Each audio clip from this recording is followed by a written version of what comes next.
All right, so in this explainer, we are diving deep into a really high-stakes press conference from an Israeli government official. And their main point? The war in Gaza is being fought on two fronts at the same time, a war on the ground and a war for hearts and minds, for global opinion. Let's dig into how they lay out their case. Okay, so right out of the gate, the official frames this whole thing not as just some military update, but as a direct shot in what they see as a battle over information. Their whole mission, as they put it, is to basically blow up what they call lies and push their version of the truth. So this is interesting. Notice the strategy. Before they even get to their future plans, they start on the back foot, on defense. They go straight for the heaviest, most damaging accusations coming from the international community. And this is where it gets really intense. To push back against that genocide charge, the official says something super provocative. The logic, from their point of view, is pretty stark. Capability doesn't equal intent. They're basically saying that if they really wanted to commit genocide, the war would be over in a flash. So the very fact that it's dragging on is, in their eyes, proof that that's not the goal. Okay, next up. They tackle this really serious accusation that they're using starvation as a weapon of war. And their rebuttal? It's a total 180. They argue that they're not blocking aid at all. In fact, they claim they're actively working to get it into Gaza. And to prove their point, they drop a huge number on the table. Almost 2 million tons of humanitarian aid. This number is meant to show the scale of their efforts, but they also say it's not that simple. They claim Hamas is stealing aid and that the UN is having a tough time getting the aid that does get in to the people who need it. All right, so once they've played defense, the speaker completely pivots. They switch from justifying what's happened to laying out a really specific roadmap for what they're calling the day after in Gaza. And this is the heart of it right here, their 5-point plan. You can see how it's built.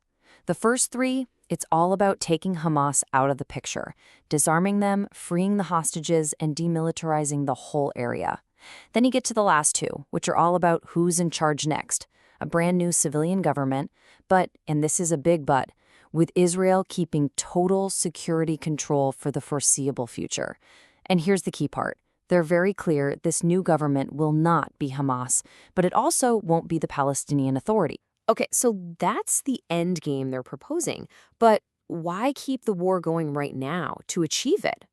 Well, the speaker then brings it right back to the present day, laying out why they believe this fight is, for them, an absolute necessity. And this quote, man, it really cuts to the core of their entire argument. The whole conflict is framed as a matter of survival. The logic is simple. What country would tolerate a group sworn to your destruction literally a stone's throw from your homes? That framing makes defeating Hamas for them something they just can't compromise on. So to really drive this home, they paint a picture of Hamas as a threat on 2 levels. First, a threat to Israel, vowing to repeat attacks and openly calling for its destruction. But then, and this is a key part of their argument, they say Hamas is a threat to Gazans themselves, accusing the group of oppressing its own people, stealing their food, and even shooting at civilians who are trying to get to safety. So, to convince everyone that total victory isn't just a fantasy, they show us this.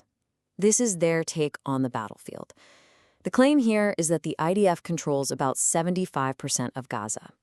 What they're trying to show with this is that the fight is basically cornered, just down to a few last Hamas strongholds, making their goals seem totally achievable. And of course, this all leads back to the hostages. The officials' position here is just blunt. They're saying that after all the back and forth, the only thing left that will get the hostages home, both the living and the deceased, is military force. Period.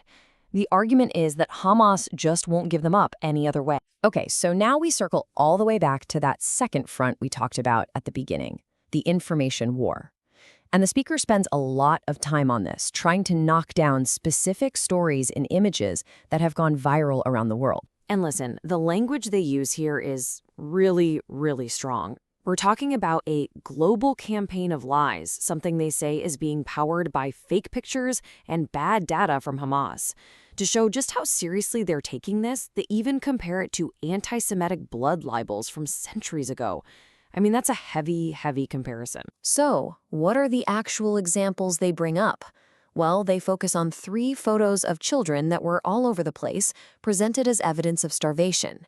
And for each one, as you can see here, they offer a totally different story, a medical one.